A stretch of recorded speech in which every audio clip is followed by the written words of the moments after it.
is Jade, and I'm here to do my January Creative Journal flip. And so I am using a B6 Nanami Cafe that I cut down to an A6 size, and it is housed in my Classic Maverick from Chic Sparrow. So let's jump right in. I decided to do an illustration for the intro page of January. This was after the whole insomnia episode in December, and I was finally getting sleep again, and it was almost like I had narcolepsy. I mean, I would just pass out and fall asleep. So I was definitely catching up on my sleep again and getting in all the sleep that I missed in December. And I was also going to draw out a welcome 2020 page, but by the time I decided I was going to do that, I just wasn't feeling it anymore. And so I just found an image I liked online and turned it into a sticker and stuck that there. So January 1st was a day of mishaps. I was trying to print and cut stickers on my silhouette. I kept getting a sensor error. It was not working. And then I was like, okay, I'll move on and do my pocket punch board tutorial that one of my subscribers asked me to do. And I had used the pocket punch board just fine before. And for some reason, I could not get it to work this time. And I was getting increasingly pissed off and frustrated. And finally, I had to move past myself. And I was like, breathe, remember who you are, and chill out. You got this. And so yeah, I just had to bring myself back to myself. So if you guys start feeling that way about anything, take a second, chill out. Even if you have to walk away for a few minutes, breathe, remember who you are. Remember your power and your magic, and come back to whatever it is, and it'll be fine. So I finally ended up getting the tutorial filmed and getting the pockets done correctly, and eventually also my silhouette worked just fine, and ended up being able to get my stickers print and cut. So that's what was going on January 1st. And this day was just a day of errands. I had prepared this package for a girl who was saying she was trying to help kids learn how to journal effectively and things of that nature. And she was asking anybody for donations if they could. And of course, you know, I have a lot of extra stuff sitting around. So I was like, I'd be happy to help. And so I just prepared a box full of journals and washi and all that kind of stuff that we use in our journals, and just sent that off. So that was fun. I was happy to be able to donate to a great cause. And you guys know I love journaling. Like, I have so many. So that was great to be able to do. I had to go by Target. I went by Tuesday morning. I think that was the day I found a lot of the flourish items that you see here on this page. And then also I finished my December daily pages completely. So I was happy and relieved that that was done. I didn't have to worry about that anymore. The only thing left to do with that was to film the rest of my videos for it. And then also kind of had a cool little manifestation. I had been really wanting banana nut bread. I had been tasting it in my mouth and everything, and imagine I had. And I hadn't told a soul about this stuff, which is funny. I hadn't said anything about it to anybody. I just been wanting it. And that day my mom made banana nut bread. I was so blown away. I was like, oh wow, okay, yeah, great. So anyway, that was great. On the 5th, I finally went to see Knives Out. There were so many movies that I wanted to see in December. Knives Out was one of them. However, with everything that ended up going on, I didn't end up seeing anything. So I finally went to see this. I took my mom with me because I thought that she would like it. She's kind of picky about movies, but I was like, I think this one you'll like. And I didn't actually ended up really liking this myself because when it comes to like murder mysteries, really a lot of any type of show or whatever, I have this thing where I usually end up figuring out the end or figuring out a big plot point, which kind of, you know, womps, not ruins it, but it kind of takes the steam out of it or whatever. But I did not figure this out. I was totally surprised. And I just thought it was a good movie. And so the movie theater that we went to is attached to a kind of, it is attached to a mall. And it used to be a very up and thriving mall. It's not like that anymore. It's kind of vacant or whatever, but they still do have shops in there. So we walked down to Bath and Body Works, which I have not been in one of those in, I can't even tell you how long. However, they had this scent in there, and it's part of their aromatherapy line called Comfort. And it smells so good. It's vanilla and patchouli. And it has this very subtle smell. It's not overpowering. I loved it. And so I was like, I'm gonna get these candles, and they were 2 for $20, so they were $10 a piece. I normally would not spend that much money on a candle. I just would not. However, since it was my birthday month, I was like, go ahead and splurge on yourself. And got to the register, and my mom ended up paying for them for me anyway. Insisted, and I was gonna deny it. And then the cashier's like, "Stop blocking your blessings." And I'm like, "Well, where did that come?"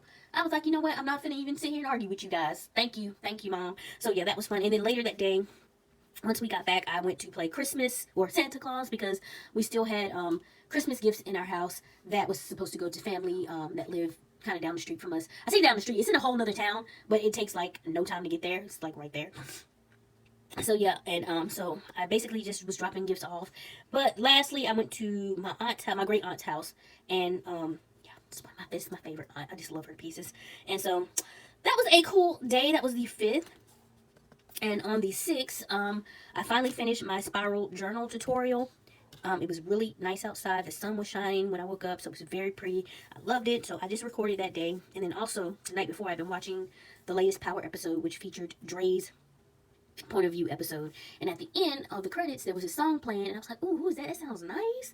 And so I Shazammed it and found out it was Rotimi, the guy who actually plays Dre in Power. And I was like, "Let me find out." So this was the day I finally looked his music up on Spotify and listened to it, and I absolutely loved it. He has an album called The Beauty of Becoming. I just love the thought of that, number one. And then his music is really nice too. It kind of has like a Caribbean type feel, but it's very smooth, very calm and chill, very sexy. So yeah, loved it. Like that I discovered a new artist. I'm really feeling his music.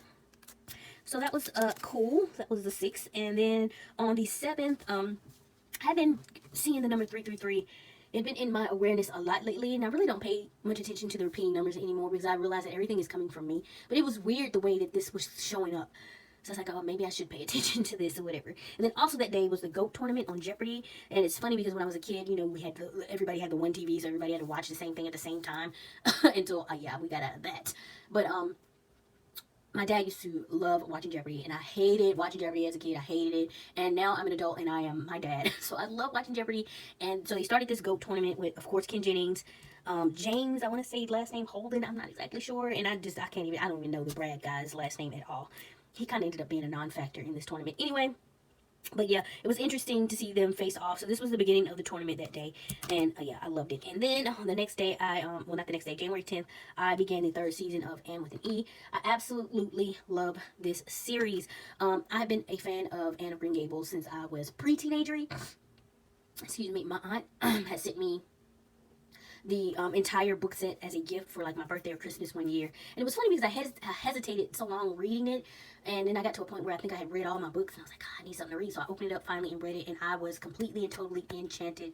I ended up reading it over and over again, and I actually ended up doing my essay on it to get into honors English for 9th grade. When I was in 8th grade, my English teacher, Miss Lewis, pulled me aside, and she was like, you're really good at English. I think you should do the essay to try out for honors English in 9th grade. And I was like, well, okay. And so she was like, you need to pick a topic and blah, blah, blah. So I chose the book Rilla of Ingleside, which is one of the books in the Anne of Green Gables series. Rilla is actually one of her children, I think. So yeah, loved it. There are some people that give this show flack. It's like, oh no, it's not the original. It's not what I grew up with, blah, blah, blah, blah, blah. And I'm like, you guys, I used to be like this. I really did. And sometimes I probably still am. Like, I hope that they never do another Home Alone. I mean, that was just perfection. But then I think about it, and I'm like, well, if they did Home Alone and did it now with the updated stuff, like how technology is, and have the kid using technology to defend his house. Okay, anyway, I'm going off the deep end. Anywho, but yeah, I used to really be like, oh, don't touch the classics and da-da-da-da. But we have to understand that there are generations coming up behind us that need to see and hear and experience these stories as well. And they don't necessarily jibe with the with the earlier versions of the same stories, like the newer versions or whatever. So I really enjoy Anne with an E. Unfortunately, this is the last season that will be on Netflix of this series, but I thought it was great. I thought they did a great job with it. So I just found some cute Anne with an E illustrations and print and cut them into stickers. So that's pretty much what's going on. The 10th, and if I can get this.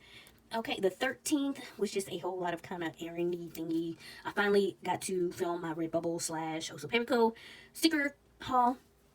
And then I found this image online, and I thought it was so pretty. It's a Capricorn, a representation of Capricorn. Now, what's funny to me is that the artist, people were so confused between Capricorn and Aries, because the artist kind of mixed the two on both of them.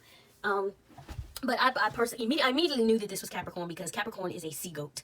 However, even though the artist accidentally put ram's horns on her head, but her body is, clearly like a mermaid tail at the end. So that's a sea goat. So I was like, yeah, that's Capricorn. And then the Aries picture had a woman holding a ball of fire. That is Aries, because Aries is a fire sign.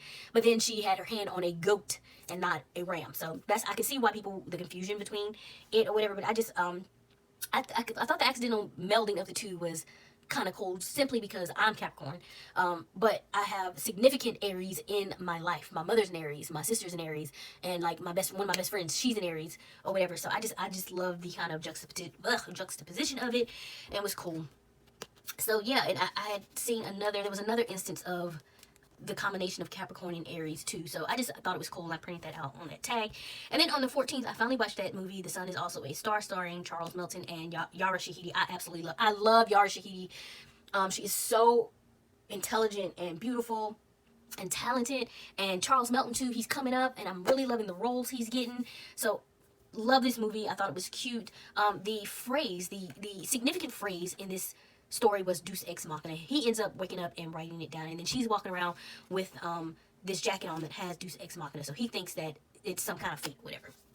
And then me being curious, I had never really heard of the phrase Deus Ex Machina. I don't even know if I'm saying it correctly. However, I ended up looking it up, and it is an unexpected power or event saving a seemingly hopeless situation, especially contrived a plot device in a play or novel.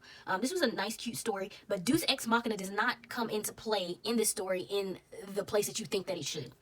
To me, anyway. And what's funny is, like I said, our experiences, our thoughts, what we see and go through, we're always drawing that back into our awareness, because that night, or like very soon after, the day after, or either, I want to say the same night, I was watching Jeopardy, and an answer to one of the questions happened to be Deus Ex Machina. And I'm like, that is it is insane that I was just watching this movie that featured this phrase, and I'm looking it up and figuring out what it is, and then it just happens to be a question on Jeopardy that night. You know, like, this stuff is not coincidence, guys. Like, pay attention to the thing. You can see how the things in your life from your thoughts connect to what's coming into your awareness. Like, it's not a coincidence.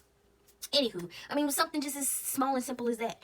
So I finally tried to come up with a morning routine or whatever. So this was the first day doing that. Went to visit one of my cousins. She had gotten back from a cruise. I've been meaning to catch up with her and, you know, find out how her cruise and everything went. But everything with my not feeling good and blah, blah, ended up interrupting that. So I finally ended up catching up with her. I found some change at the checkout. It was just, overall, it was just a good day. So January 14th, January 15th, this was the day I had my hair appointment. So I got up early and drove to Cary, which is where my stylist does hair.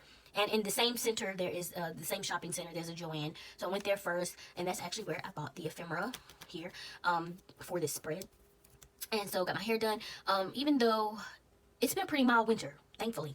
But I just felt like the air, I don't know, I just had my hair looking kind of dull and dry and stuff, so I wanted to spruce it up. And I hadn't gotten highlights in a long, long time, but I was like, let's just do that again. So I got the highlights that I used to get when I was a little bit younger. And yeah, they look really nice. You can't really tell from this picture, which sucks. But it turned out really great. So my grandmother was born, my grandmother had a full hair of red hair. And my hair is kind of like this brownish, dark brownish color, but it has these red streaks that you can really see in the sun.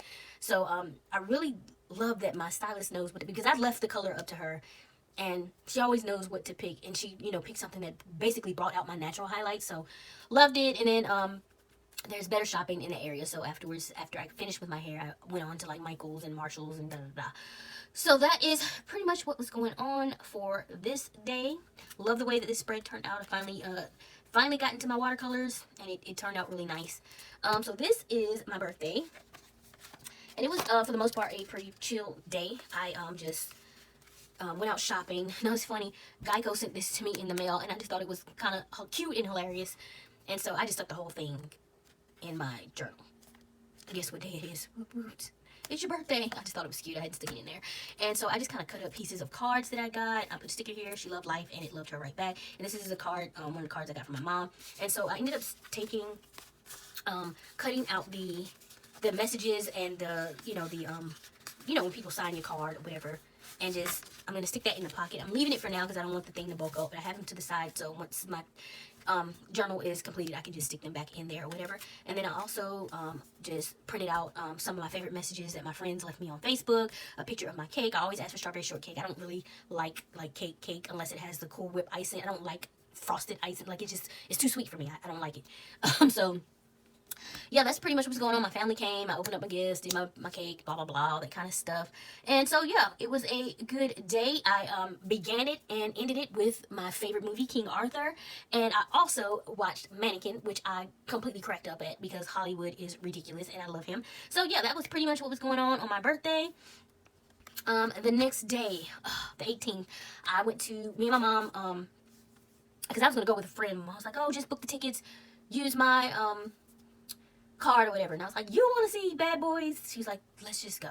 So we ended up going to the theater. There's a theater, it's a little bit away from my house, but not like far. that, and I'm sure you guys have them now too. But I like this theater because it has it where you can do, like, you can order food if you want, and they bring it to you in your chair. But then the chairs are nice, big, comfortable, like lazy boy type chairs, and they also recline like all the way back. You're not obstructing anybody's view. You're not laying in anybody's lap or anything like that. Love that theater. So that's where we went to see Bad Boys for Life. Absolutely loved this movie. It was so good. It was so fun. And in the way of Bad Boys, the way Bad Boys go, the first one will always be my favorite. It just will. I'm sorry. I can recite it. It's just hilarious to me. And then I think the next in queue is gonna be this one for me. I really enjoyed this one. And while I like Bad Boys 2, I just did not like it as much as number one. Like, I didn't watch it as much. I couldn't tell you the dialogue or anything like that. But this one I really like, so I'm anticipating the release of this on DVD. It was a nice, cool twist at the end. Yeah, just it was so good. And so later that night, I ended up riding out to BW3's. One of my little cousins was having a celebration of his birthday. But it was like, by the time I got there, it was full up with people.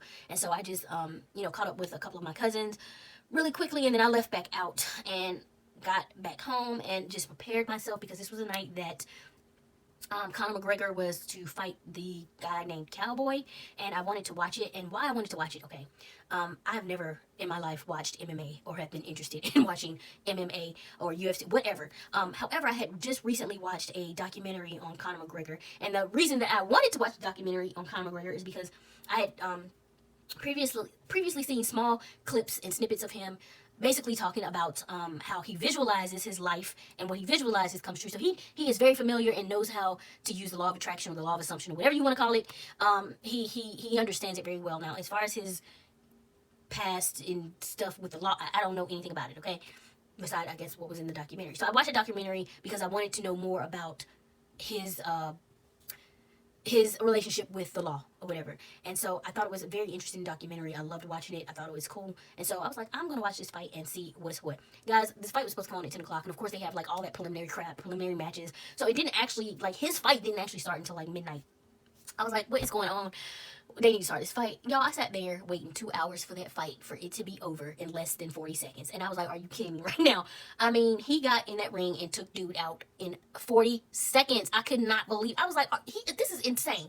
But it was just triumphant. I loved it. And especially after watching that documentary, I thought it was pretty cool. So yeah, like I said, I'm usually do not give a crap about anything about no MMA or UFC or anything like that. But that was completely and totally interesting to me. And a cool way to end the night. So yeah, that was the 18th, and then the 24th, The Gentleman finally came out in theaters, and of course I was going because you guys know I am a Charlie Hunnam fan. But then they had all of these other people that are so cool, like the chick, I don't ever remember her name, Michelle Dockery from Downton Abbey, and then Colin Farrell, and then Henry Golding, and then you got Hugh Grant, Matthew McConaughey. I mean, it's just a ensemble of actors in this movie. I absolutely love. And then Guy Ritchie is the director, and basically this was a kind of return to his classic gangster film that you would see in like Snatch or Lock, Stock, and Two Smoking Barrels. So I absolutely love this movie. I've said this before that I love stories, but not only do I love stories, I love the way that people tell the stories, and Guy Ritchie to me has a very unique way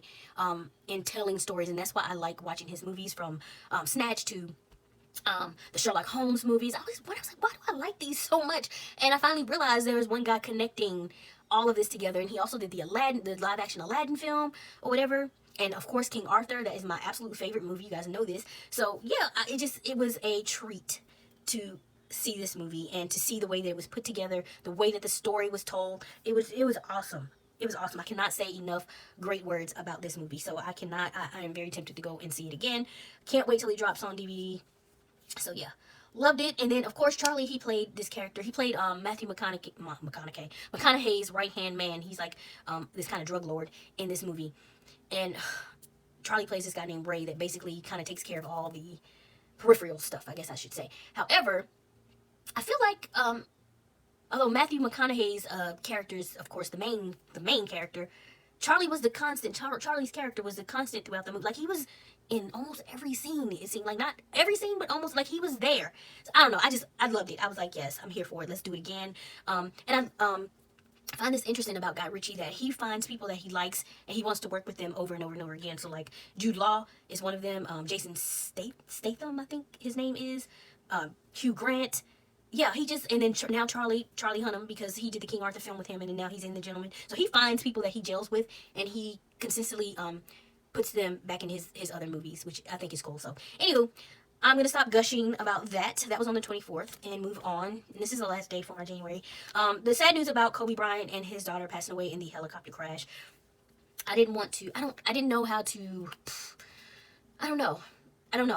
All I can say is, the man left a ridiculous, crazy legacy.